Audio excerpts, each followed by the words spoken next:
3 days ago, I was lying face down in my own backyard, hiding in the rose bushes my wife planted, watching strangers gamble in my living room. I was 68 years old and I had been poisoned. Not by a stranger, by family. My name is Gerald Carter. I spent 40 years as a structural engineer. I built bridges, overpasses, highway ramps. I know how things fail. I know how a structure that looks solid on the outside can be rotting from the inside for years before it finally comes apart. I should have seen it coming in my own house. But when the rot is wearing the face of someone you love, you stop looking for cracks. It started on a Tuesday morning. I was sitting at the breakfast table trying to hold my coffee cup without spilling it. My hands had been shaking for 3 weeks. The doctor said it was age. Said my body was slowing down. Said I needed to rest and reduce stress. That doctor was Aldous Evans, a man who golfed twice a week with my son-in-law Clifford. I did not know that yet. I just knew my hands would not stop shaking and my stomach turned at the smell of food that used to make me hungry. Clifford walked into the dining room. He did not say good morning. He never really looked me in the eye. He looked through me, the way you look at a piece of old furniture you want to throw out but have not gotten around to moving yet. He tossed a blue envelope onto the table. It slid across the wood and stopped next to my hand. "You're going to Florida tomorrow, Pop." He did not ask. He did not suggest. He told me. I looked up at him. Clifford Harmon was 35 years old. He called himself a real estate investor, but in 4 years of marriage to my daughter, Nadine, I had never once seen him close a deal. I had seen him spend. He spent Nadine's salary. He spent my patience. And lately I had started to notice things going missing from the house. "Florida," I said.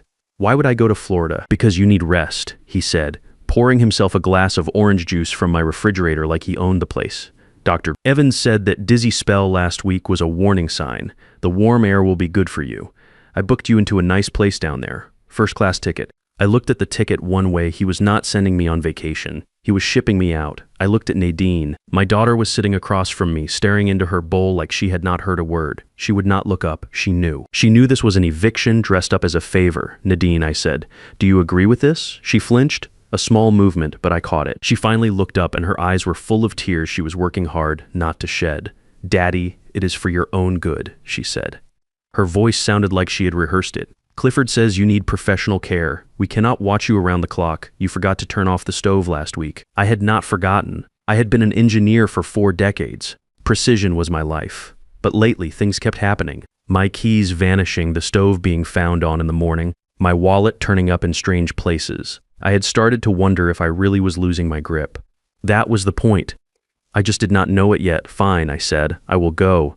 The relief on Clifford's face was immediate and ugly. He smiled and patted my shoulder with a heavy hand. "That is good, Pop. Car will be here at 8. I went to my room, but I did not pack for Florida. I packed for a fight. The next morning I played my part. I let Clifford load my bags into the car. I let him hug me goodbye, a stiff, brief thing that felt nothing like affection. I got in the car and watched them wave from the porch of my brownstone.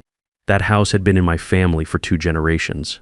My father poured the foundation. I restored it brick by brick over 30 years. It was worth close to $2 million now in a neighborhood that had been changing fast. Clifford had been looking at it the way a man looks at a lottery ticket he has not scratched yet.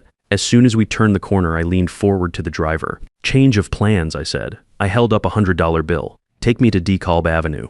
The building I had rented was 1 block over from mine, 3 floors up, peeling paint, stale carpet. Disgusting, but the window faced my front door directly. I dragged my bag up the stairs, my chest tight, my legs heavy. I set up my chair, my binoculars, and I waited. For hours, nothing happened. Around 4 in the afternoon, I cracked the door for air. Standing in the hallway was Harriet Dorsey. She was 74 years old and had lived in this neighborhood since before it was on any map anyone cared about. She knew every face on that block. She looked at me without a trace of surprise. "I knew you were not stupid, Gerald," she said. Her voice like gravel. "Mrs. Dorsey." I started. She cut me off. She walked over and pressed something cold into my palm. "A rusty iron key. That opens the old service gate in your back alley," she whispered. The one Loretta used for the garden. I felt the weight of my late wife's name land in my chest.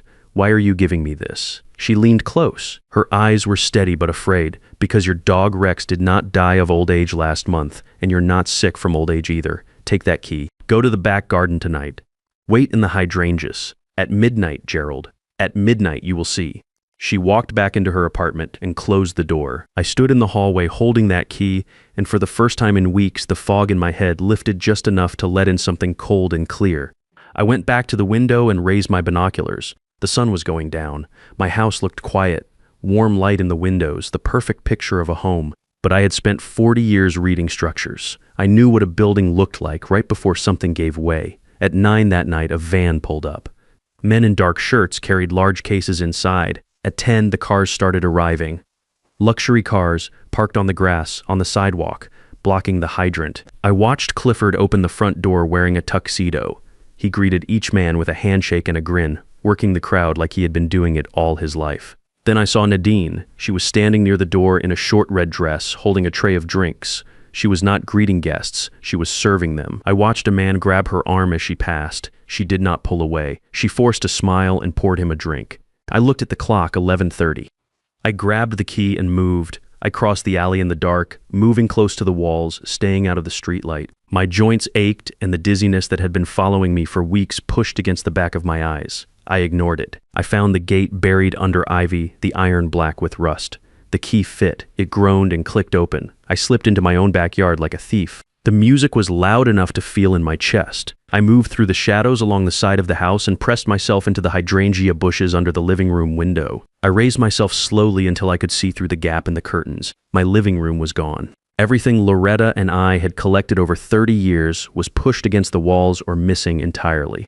In the center of the room were green felt tables, roulette wheels, card dealers in white shirts, stacks of chips under the chandelier. Men in expensive suits were shouting and throwing cash on my antique coffee table. Someone had spilled red wine on the Persian rug Loretta inherited from her mother. He did not even look down. But that was not what stopped my heart. I shifted my eyes to the fireplace. Above the mantel, there had always been a large oil painting of Loretta. It was the thing I valued most in that house. It was gone. In its place was a digital screen showing odds and running bets, and leaning against the side of the fireplace, stacked like kindling, was the frame. The canvas had been torn down the middle of her face. I felt something crack open in my chest. Then I saw Clifford standing on top of my dining room table, the solid oak one where we had eaten Thanksgiving dinner for 25 years. He was holding something up to the light. I raised the binoculars. It was my grandfather's pocket watch, the first piece of a collection I had spent a lifetime building. He was auctioning it. He was shouting numbers, and the men around him were throwing cash at his feet and laughing. A man in the front row caught the watch and shoved it in his jacket pocket without even looking at it. The rage came up so fast I nearly stood up right there. I started to rise, and then the pain hit. It was not like anything I had felt before. It started in my chest and spread out through my arms like fire in the wiring. My vision blurred. My legs gave out. I fell backward into the rose bushes Loretta had planted along the wall, and the thorns tore through my shirt, but I could not feel them. All I could feel was the weight on my chest and the burning in my veins. I lay in the dirt in the dark outside my own house, and I could not move. I woke up on a floral sofa that smelled of lavender. Mrs. Dorsey was sitting in her rocking chair, watching me. She did not ask how I felt. She reached into her apron and tossed a small amber glass bottle onto the coffee table. It spun and stopped in front of my face. No label.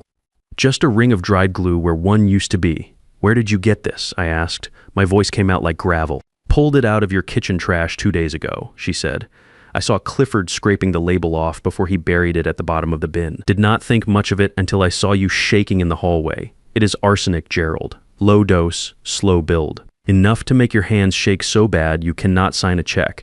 Enough to make you confused so you think you're going crazy. But not enough to kill you fast. He wants you slow. He wants you weak so you cannot fight back when he moves on the deed. I stared at the bottle. Every symptom I had blamed on age. Every tremor, every dizzy spell, every moment I had doubted my own mind. It was not age. It was murder in slow motion. I reached for my phone. "I'm calling the police," I said.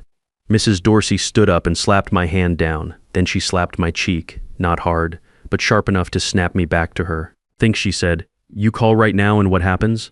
They see a black man claiming his son-in-law is poisoning him. No proof, but an old lady's word and a bottle from the trash.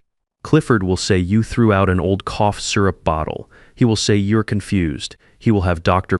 Evans standing behind him nodding. You lose that fight before it starts, and once the police leave, he will know you are onto him. He will not wait anymore." She was right. The truth of it was harder to swallow than the poison. "You need proof," she said.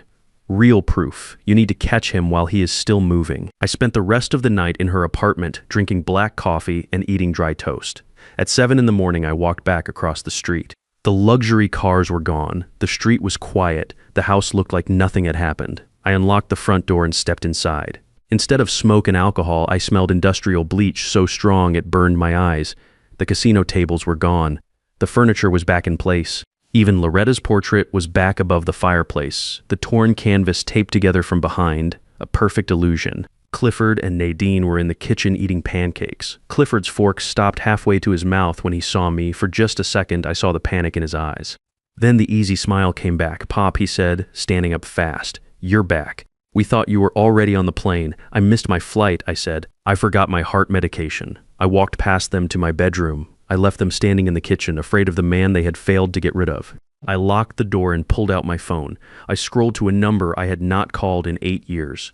Wendell. We had worked together on a highway overpass project in the late 90s. He was a surveillance specialist now, the kind of man who could wire a birdhouse from 3 blocks away.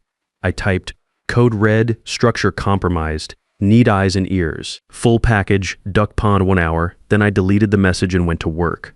Wendell came through in less than an hour. He handed me a small paper bag at the park bench by the duck pond without sitting down. Inside, under a box of aspirin, were 3 tiny devices that looked exactly like standard Phillips head screws.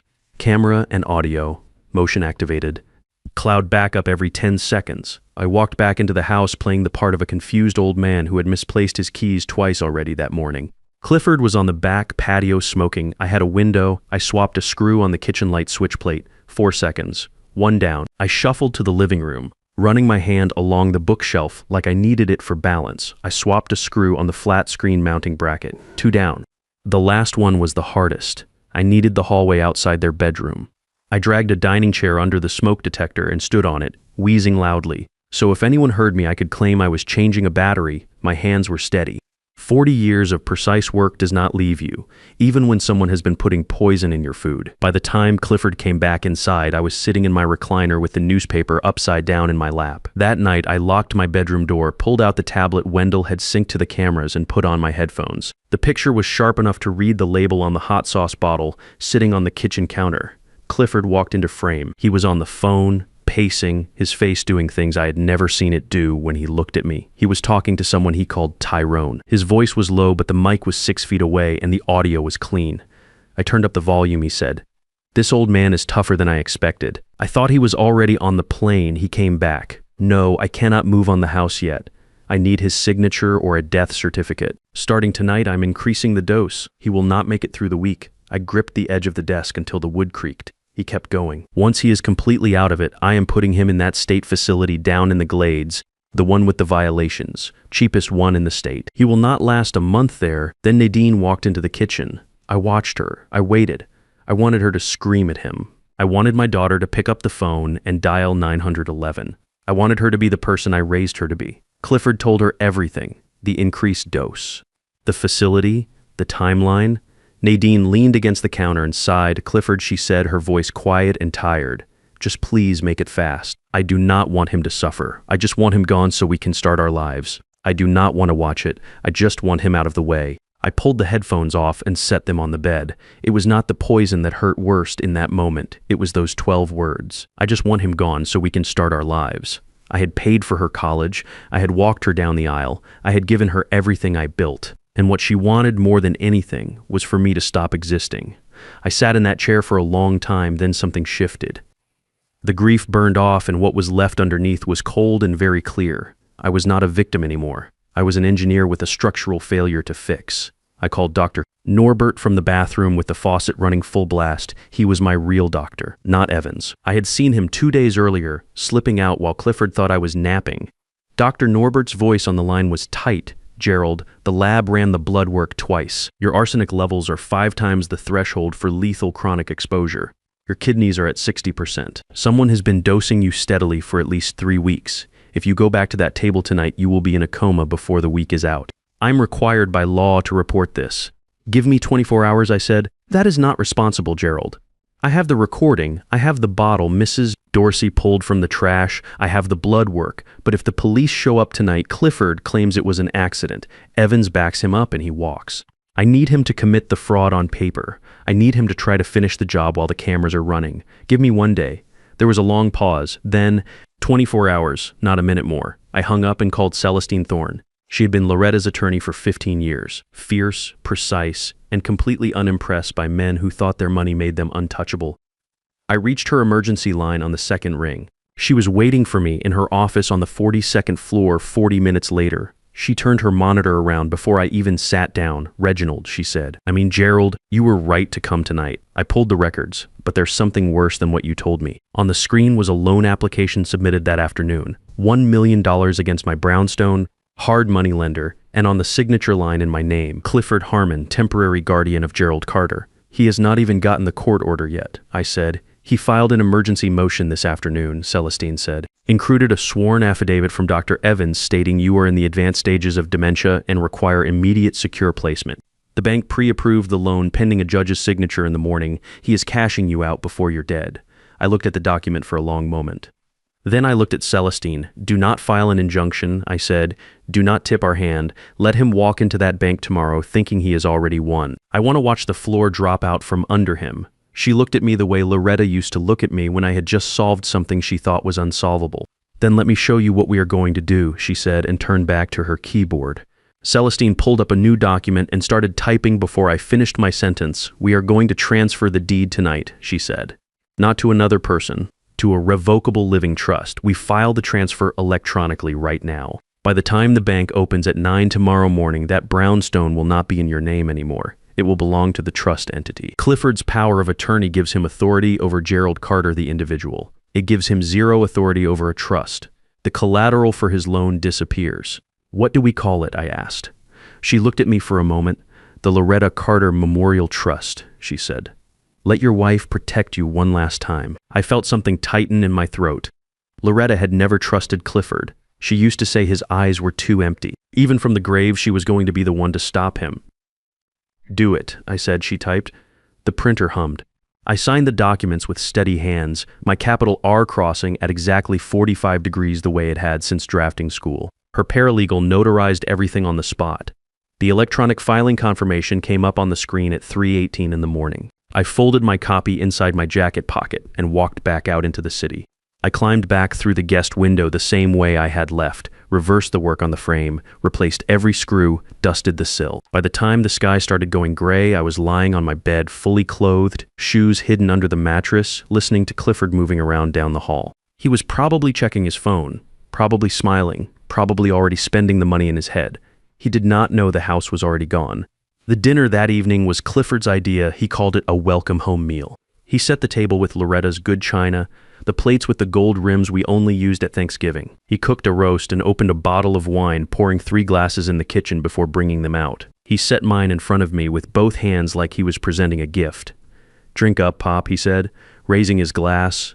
"Good for the heart." I looked at the wine. Dark red, filled close to the rim. Arsenic is tasteless. Arsenic is colorless. But I knew what was in that glass. I had sewn a thin layer of absorbent cloth inside the dinner napkin that afternoon. I raised the glass to my lips, tilted my head back, let the liquid fill my mouth, and clamped my throat shut.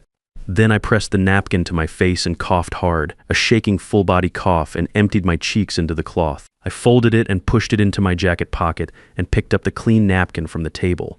Clifford was watching my face. I gave him what he was looking for. I let the fork fall, I gripped the table edge, I let my eyes go wide and then roll back. I slid sideways out of the chair and hit the floor and lay still.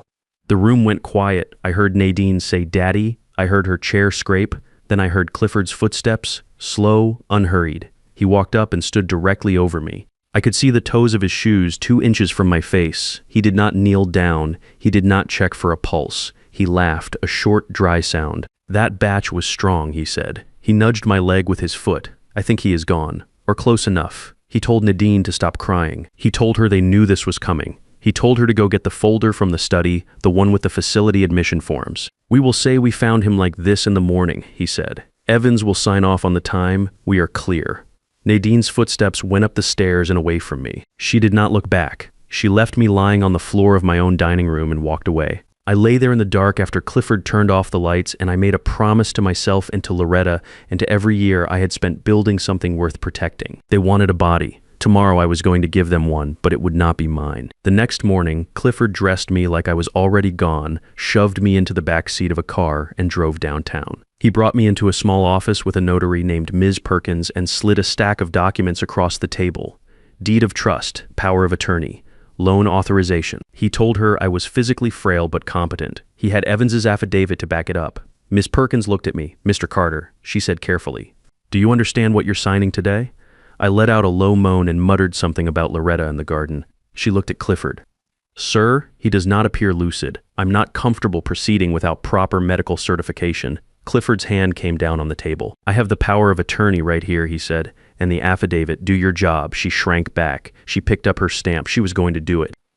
Clifford grabbed the pen and positioned it above the signature line. He leaned close to my ear and whispered so only I could hear. "Goodbye, Brownstone," he said. "Hello, nursing home." The tip of the pen touched the paper. Then his phone rang, the bank priority alert. He snatched it up, put it on speaker, already grinning. The voice on the other end was flat and professional, and it filled the entire room. "Mr. Harmon, there will be no wire transfer. We have halted the transaction. A final title check 3 minutes ago shows the property at your submitted address is no longer owned by Gerald Carter. It was transferred at 3:18 this morning to the Loretta Carter Memorial Trust. Your power of attorney covers the individual. It gives you no authority over the trust. The collateral does not exist. The loan is denied. Do not contact us again." The line went dead. Clifford stood there with the phone in his hand and the dial tone running. The color left his face all at once. He looked at the document, then at me, then at the empty space where his future had been 60 seconds ago. I straightened up in my chair. I lifted my head. I took a slow breath and let the last trace of the helpless old man fall away completely. I reached into my pocket, took out a handkerchief, and wiped my chin. Then I looked at him. His mouth was open. His hands were shaking. He was staring at a man who was supposed to be a vegetable. "I'm not the vegetable, Clifford," I said. "You are the weed, and I just pulled you up by the roots." Clifford did not go quietly. He screamed in the parking lot. He grabbed my collar on the sidewalk and shoved me against the car. He drove back to the house doing 60 in a 30 zone, his knuckles white on the wheel, not saying a word. When we got inside, he shoved me through the front door and I hit the floor hard. My hip took the impact and the pain shot straight up my spine. He stood over me with his chest heaving. "How did you do it?" he said. "You're supposed to be brain dead. Answer me." I put my hands on the floor and pushed myself up. It took effort. The arsenic was still in my blood, and my body reminded me of that with every movement, but I got up. I straightened my jacket. I looked him in the eye. "I did what I should have done the first day you walked through that door," I said. "I protected my family from a man who was never part of it." He came at me. His fist caught my jaw and snapped my head back. I hit the hallway table and a vase went off the edge and shattered. He grabbed my throat with both hands and put me against the wall. Nadine came running from the kitchen. She grabbed his arm and pulled. Clifford swung his elbow back without looking and the back of his forearm caught her across the face. She went down and slid across the hardwood until she hit the baseboard. She lay there with her hand pressed to her cheek, blood coming through her fingers. Clifford stood over her and told her it was her fault. He told her Tyrone's crew was going to kill him if he did not have the money by noon. He told her the only way out was through me. His voice had gone somewhere past anger into a place that was just cold math. He walked into the kitchen and came back with the carving knife Loretta used every Sunday.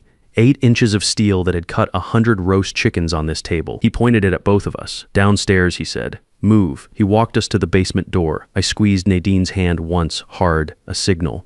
We were not going down there to die. The basement had a steel core door I had installed 2 years earlier. I told Clifford it was for fire safety. He had never questioned it because he never paid attention to anything that was not about money.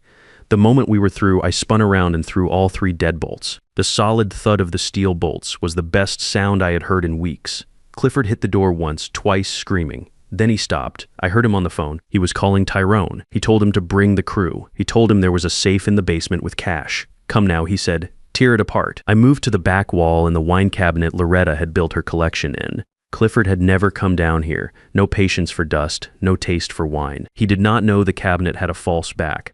I reached behind the 3rd row of Merlot and pressed the latch. The center section swung open on silent hinges. Behind it was a hardwired alarm panel running on its own battery backup. Independent of the Wi-Fi, independent of the phone line. I had installed it 5 years ago after a string of break-ins on the block. I punched in 6 digits. Loretta's birthday. The screen flashed green. Signal sent. "This goes to Sheriff Bernard's personal cell," I told Nadine. "We have played poker together for 15 years. He knows if this trips, it is not a glitch." Nadine was sitting on the floor, her back against the wall, shaking. She looked up at me. "Daddy," she said. "I'm so sorry. I was scared. I did not know how bad it had gotten. I did not know he would go this far. I looked at her for a long moment. I did not tell her it was fine. It was not fine. But she was still my daughter, and she was bleeding, and she was afraid. So I sat down next to her, and I waited. Tyrone's crew arrived in 15 minutes. We heard the front door come apart, we heard Clifford bargaining, and then we heard what happened when bargaining stopped working. Then we heard the drill on the basement door, the bit grinding through the steel deadbolts one by one. I walked to the workbench and picked up the remote for the monitor mounted on the wall. I powered it on. I adjusted the webcam on top of it. I opened the laptop next to it and started a simultaneous stream to 2 platforms. The red live icon came on. The viewer count started at 0 and began to climb. The door blew open. 3 men on the stairs. Clifford behind them, his face a ruin of bruises, pointing at me. "There he is," he said. "Get the money. Do what you have to do." Tyrone stepped onto the basement floor and raised his gun. I pointed at the screen behind me. "Say hello to the world," I said. Tyrone looked up. The chat was already scrolling. Viewer count was in the hundreds and climbing fast. Someone had typed calling 911 now. Someone else had typed, "I got this on-screen record." The faces of every man in that basement were on camera and already backed up to a cloud server 10 seconds ago. Tyrone lowered the gun. He was a criminal, not an idiot. He knew what 100 witnesses meant. Then came the sirens, not 1 or 2. A wall of them, getting louder fast. Sheriff Bernard had not sent a patrol car. He had sent everyone. Tyrone dropped his gun and put his hands up before the first officer came through the door. His crew followed. Clifford ran for the corner, grabbed Nadine by the hair, and pressed the carving knife to her throat. He was screaming about helicopters and getaway routes and things that made no sense. Nadine looked at me across the room, not at the knife, at me. And in that look was everything. The apology, the recognition, the daughter I had raised seeing her father clearly for the first time in years. "Close your eyes," I told her. She did. The shot came through the basement window. It hit Clifford in the right shoulder and put him against the washing machine. The knife hit the floor. Officers were on him in seconds. I walked up the stairs and out of that basement, and I did not look back. Clifford received life without parole. The judge called what he did a deliberate and calculated predation on the vulnerable. Nadine received 12 years as an accessory. She did not scream when the sentence came down. She just looked at me from across the courtroom with tears running down her face. I stood up, buttoned my jacket, and walked out. I sold the brownstone to a young couple from out of town. They talked about raising kids there and the good energy of the place. I let them have it. I signed the papers and left the keys on the counter and did not look at the walls. I bought a 45-foot RV with solar panels and a kitchen better than the one I just sold. I drove it to Mrs. Dorsey's building on the day she finished packing. She had sold her apartment. Too many ghosts in the neighborhood, she said, and the rent was getting too high anyway. She looked at the RV and shook her head slowly and climbed into the passenger seat. We drove until the city skyline went from towers to toys to nothing. People say blood is thicker than water. I used to believe that. I do not anymore. Blood is just biology. Family is the person who presses a rusty key into your hand when you're locked out of your own life. Family is the person who slaps you awake when the poison has made you ready to give up. You do not inherit that. You earn it.